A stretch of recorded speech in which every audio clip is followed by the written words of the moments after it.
শিক্ষার্থী বন্ধুরা আসসালামু আলাইকুম। কেমন আছো তোমরা সবাই? আশা করি তোমরা সবাই ভালো আছো। সিআরএম-এর পক্ষ থেকে আমি সানজিদা রহমান রিয়া অধ্যয়ন করছি জাহাঙ্গীরনগর বিশ্ববিদ্যালয়ে। আজকে আমি তোমাদেরকে যে টপিকটি পড়াবো, তুমি যদি অ্যাডমিশন ক্যান্ডিডেট হয়ে থাকো তাহলে এটি তোমার জন্য পড়া অবধারিত।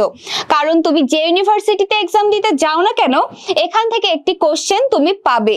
কি সেই টপিক? আমরা আজকে পড়বো বাংলাদেশের সংবিধান।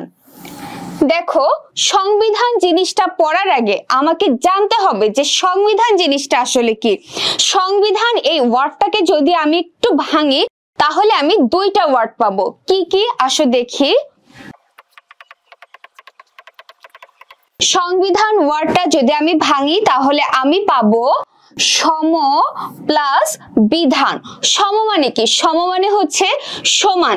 অর্থাৎ আমি যদি এভাবে বলি যে সংবিধান জিনিসটা কি, যে দেশের আইন কানুন বা নীতিমালা ওই দেশের সকল জনগণের জন্য সমান, তাকে বলা হয় সংবিধান। সংবিধান জিনিসটা কি?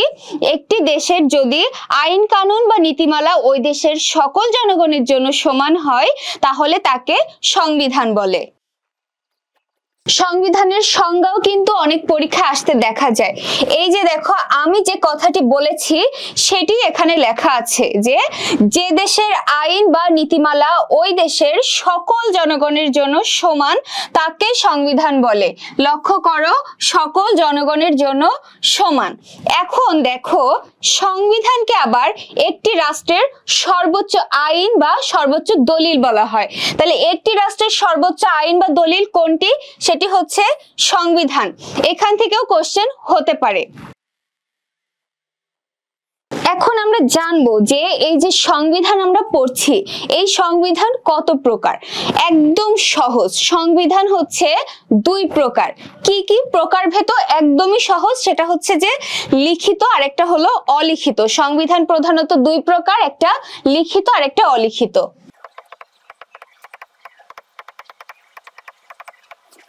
আমাকে এখন জানতে হবে যে অলিখিত সংবিধান মেনে চলে এমন দেশগুলো কয়টি। এটা জানবো, তার কারণ হচ্ছে অলিখিত সংবিধান মেনে চলে মাত্র 5টি দেশ। এখন দেখো, এটা আমি কেন জানবো? অ্যাডমিশন টেস্টে এমন কোশ্চেন আসতে দেখা যায় যেগুলোর অ্যান্সার সাধারণত হয় একটু ব্যতিক্রম, সংখ্যায় কম, এমন জিনিসগুলোই কোশ্চেনে আসতে দেখা যায়। তাই আমরা জানবো অলিখিত সংবিধান মেনে চলে এমন দেশগুলো। সেগুলো কি? কয়টি দেশ মেনে চলে? 5টি দেশ। 5টি দেশ কি কি? 5টি দেশ মুখস্থ করতে হবে, খুব কঠিন, একটা প্যারা হয়ে গেল। তাহলে দেখো, এই 5টি দেশ মনে রাখার জন্য আমি এই যে একটি নাম বের করেছি, সেটা হচ্ছে নুসি। খুব সহজ একটি নাম, নুসি। এই 5টি ওয়ার্ড থেকে হবে 5টি দেশ। কি কি আসো দেখে নি। এন থেকে আসছে নিউজিল্যান্ড, এই যে এন।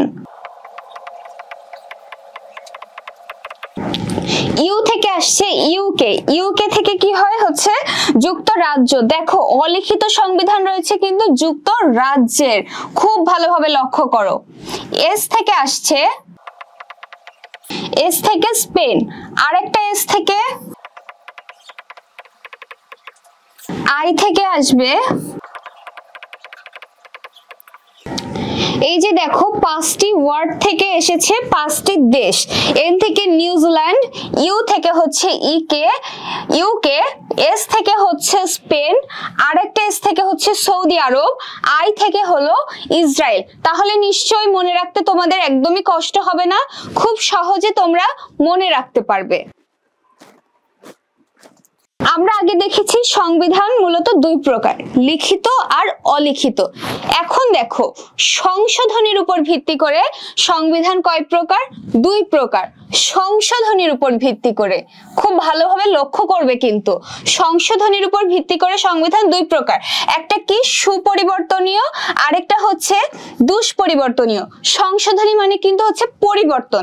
তাহলে দেখো, সংবিধান যখন আমার পরিবর্তনের প্রয়োজন পড়বে তখন সেই পরিবর্তনটা দুই ভাবে হতে পারে, একটা সুপরিবর্তনীয় আর একটা দুষ্পরিবর্তনীয়। সুপরিবর্তনীয় মানে কি? যেটা সহজে পরিবর্তন করা যায়, যেটা পরিবর্তন করা সহজ, সেটা হচ্ছে সুপরিবর্তনীয়। এখন এই যে এত কিছু পড়লাম, আমাকে জানতে হবে বা তোমাদের মনেও কোশ্চেন আসতে পারে যে আপু এত কিছু পড়লাম, তাহলে বাংলাদেশের সংবিধানটা কেমন? সর্বপ্রথম বাংলাদেশে একটা লিখিত সংবিধান আছে, তাহলে বাংলাদেশের সংবিধানটি হচ্ছে লিখিত সংবিধান। এখন এসে পরিবর্তনের উপর যদি দেখি, অর্থাৎ সংশোধনের উপর যদি দেখি, বাংলাদেশের সংবিধান সংশোধন করতে গেলে সেই প্রক্রিয়াটা হয় হচ্ছে দুষ্পরিবর্তনীয়, অর্থাৎ বাংলাদেশের সংবিধান দুষ্পরিবর্তনীয়। কেন? এখন কোশ্চেন আসছে আপু বাংলাদেশের সংবিধান কেন দুষ্পরিবর্তনীয়? বাংলাদেশের সংবিধান যদি সংশোধনের প্রয়োজন হয় তখন এই প্রসেসটা হয় হচ্ছে একটু কঠিন। সেটা কেমন? বাংলাদেশের যে সংসদ সদস্যরা আছে তাদের 2/3 সমর্থনের প্রয়োজন হয়, 2/3 ভোটের প্রয়োজন হয়। এই টার্মটা হচ্ছে যে একটু কঠিন বা একটু লং টার্ম, এই কারণে বাংলাদেশের সংবিধান হচ্ছে লিখিত দুষ্পরিবর্তনীয় সংবিধান। কোশ্চেন হতে পারে যে বাংলাদেশের সংবিধান কোন ধরনের সংবিধান? তোমরা অ্যান্সার করবে বাংলাদেশের সংবিধান লিখিত দুষ্পরিবর্তনীয় সংবিধান। এখন এই যে বাংলাদেশের যে সংবিধান আছে, এই সংবিধানটা হচ্ছে 2টি দেশের সংবিধানের আলোকে তৈরি। কয়টি দেশের সংবিধানের আলোকে? 2টি। দেশ 2টি কি কি?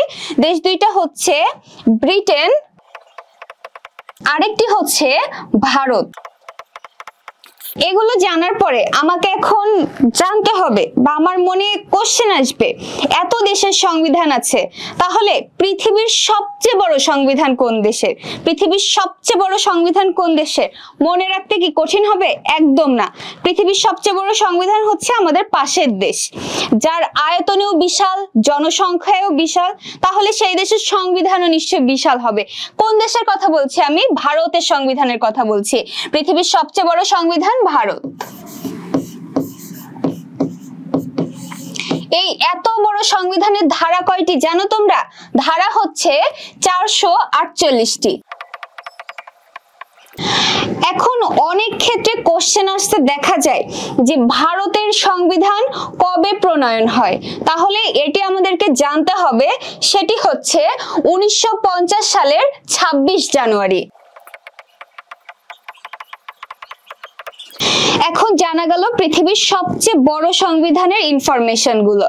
এখন জানবো সবচেয়ে বড় যখন আমি জানলাম, তখন আমাকে জানতে হবে যে সবচেয়ে ছোট সংবিধান কোন দেশের আছে। পৃথিবীর সবচেয়ে ছোট সংবিধান হচ্ছে মার্কিন যুক্তরাষ্ট্র। স্বপ্নের দেশ, কিছু হলেই মন চাই যে আমেরিকাতে চলে যাব, তাহলে দেখো পৃথিবীর সবচেয়ে ছোট সংবিধান যুক্তরাষ্ট্র। এই যুক্তরাষ্ট্রের সংবিধানের ধারা হচ্ছে মাত্র 7টি। সংবিধানকে কিন্তু দর্পণ হিসেবেও কল্পনা করা হয়। সংবিধান সম্পর্কে কিছু বেসিক ইনফরমেশন আমরা জানলাম। এখন আমি যেহেতু বাংলাদেশে থাকি, তাহলে এই বাংলাদেশের সংবিধানটা কিভাবে প্রণয়ন হয়েছে, পেছনের ইতিহাসটা কি, সেটা আমাকে জানতে হবে। ইতিহাস শুনলে মনে হয় অনেক কঠিন একটা বিষয়, অনেক ইনফরমেশন কিভাবে মনে রাখবো, কিন্তু আমি সিআরএম-এর পক্ষ থেকে আমি সাধারণত তোমাদেরকে চেষ্টা করি যে সবচেয়ে সহজভাবে তোমরা যাতে মুখস্থ করতে পারো বা আয়ত্ত করতে পারো সেটি করার।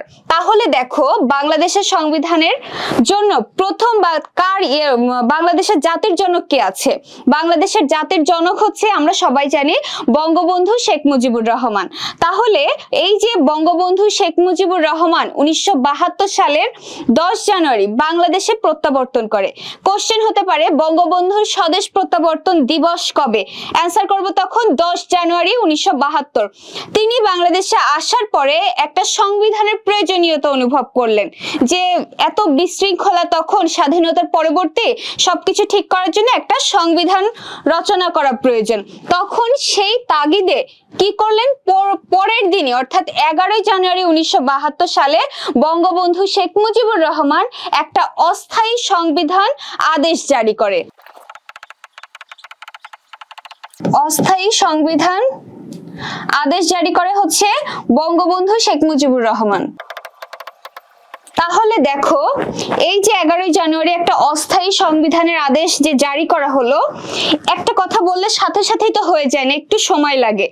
এরপরে কি গেল? এই 11 জানুয়ারির পরে গিয়ে 23 মার্চে 23শে মার্চে একটা অস্থায়ী গণপরিষদ গঠন করা হলো, একটা অস্থায়ী গণপরিষদ আদেশ জারি করা হলো।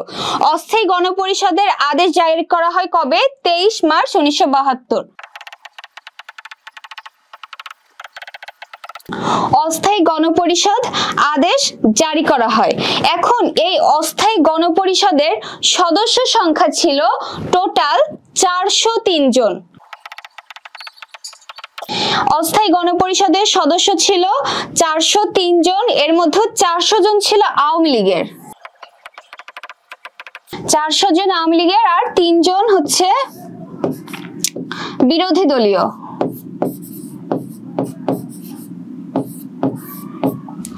এখন এই যে অস্থায়ী গণপরিষদ আদেশটা জারি করলো, এখানে কে করলো এই অস্থায়ী গণপরিষদ আদেশ? ওই যে তৎকালীন যে রাষ্ট্রপতি ছিল, অর্থাৎ 1972 সালে যে রাষ্ট্রপতি ছিল তার নাম ছিল বিচারপতি আবু সাইদ চৌধুরী। এই বিচারপতি আবু সাইদ চৌধুরী এই অস্থায়ী গণপরিষদ আদেশ জারি করে। তাহলে দেখো এই যে ইনফরমেশন গুলো আমি খুব শর্ট ফর্মে লিখলাম। এখন তুমি পুরো ভিডিওটি যদি স্কিপ না করে ভালোভাবে দেখো, তাহলে এটি পড়া কিন্তু তোমার জন্য খুব ইজি হয়ে যাবে। শিক্ষার্থী বন্ধুরা দেখো, 10 এপ্রিল 1972 সালে অস্থায়ী গণপরিষদের প্রথম অধিবেশন বসে। অস্থায়ী গণপরিষদের প্রথম অধিবেশন বসে হচ্ছে 10 এপ্রিল 1972। এবার আমরা দেখব যে এই গণপরিষদের সদস্য, এই যে অস্থায়ী গণপরিষদের যে সভাপতি ছিল তিনি কে ছিল? তিনি ছিলেন হচ্ছে আব্দুর রশিদ তর্কবাগীশ, এবং স্পিকার ছিল হচ্ছে শাহ আব্দুল হামিদ। শাহ আব্দুল হামিদ ছিল স্পিকার, এবং হচ্ছে ডেপুটি স্পিকার ছিল মোহাম্মদুল্লাহ। এই ডেপুটি স্পিকার মোহাম্মদুল্লাহ পরবর্তীতে জাতীয় সংসদের প্রথম স্পিকার হন। এরপরে দেখো আমরা দেখব 11 এপ্রিল কি হয়। 11 এপ্রিল একটা সংবিধান প্রণয়ন কমিটি গঠন করা হয়, এবং এই সংবিধান প্রণয়ন কমিটিতে সদস্য ছিল 34 জন। এই কমিটিতে একজনকে প্রধান নিযুক্ত করা হয়, তিনি হচ্ছেন ডক্টর কামাল হোসেন। তাহলে প্রধান হচ্ছে ডক্টর কামাল হোসেন। ডক্টর কামাল হোসেন ছিল প্রধান, সদস্য ছিল 34 জন। 34 জন সদস্য ছিল, তার মধ্যে হচ্ছে একজন ছিল মহিলা সদস্য, তার নাম ছিল রাজিয়া বানু। রাজিয়া বানু ছিল মহিলা সদস্য একমাত্র, এবং একজন ছিল বিরোধী দলীয় সদস্য, তার নাম ছিল সুরঞ্জিত সেনগুপ্ত। সুরঞ্জিত সেনগুপ্ত ছিল বিরোধী দলীয়। আর এই সুরঞ্জিত সেনগুপ্ত যে দল করত সেটি হচ্ছে ভাসানী ন্যাপ। তার পরবর্তীতে দেখো 12 অক্টোবর 1972 সালে ডক্টর কামাল একটা খসড়া সংবিধান প্রণয়ন করলো।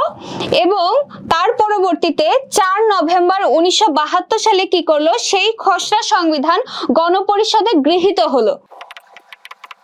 গৃহীত হয় হচ্ছে 4 নভেম্বর 1972। এই কারণে এই 4 নভেম্বরকে বাংলাদেশের সংবিধান দিবস বলা হয়।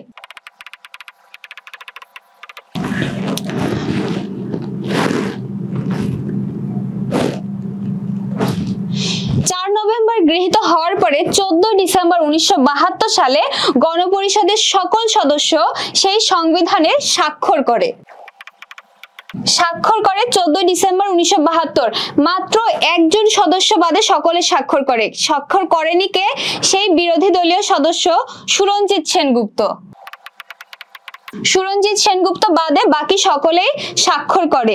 এর পরবর্তীতে দেখো কি হয়, 16 ডিসেম্বর 1972 সালে বাংলাদেশের সংবিধান প্রণয়ন হয়। বাংলাদেশের সংবিধান প্রণয়ন হয় কবে? 16 ডিসেম্বর 1972। তো শিক্ষার্থী বন্ধুরা, এই ছিল সংবিধান নিয়ে আমাদের আজকের ক্লাস। আশা করি তোমরা খুব সহজভাবে বিষয়টি বুঝতে পেরেছো, এবং আমাদের ভিডিওগুলো তোমাদের কেমন লাগছে তোমরা জানাও। আর কোন টপিকের উপরে ক্লাস হলে তোমাদের জন্য আরেকটু সুবিধা হয় সেটিও আমাদেরকে কমেন্ট করে জানাতে পারো। ধন্যবাদ সকলকে।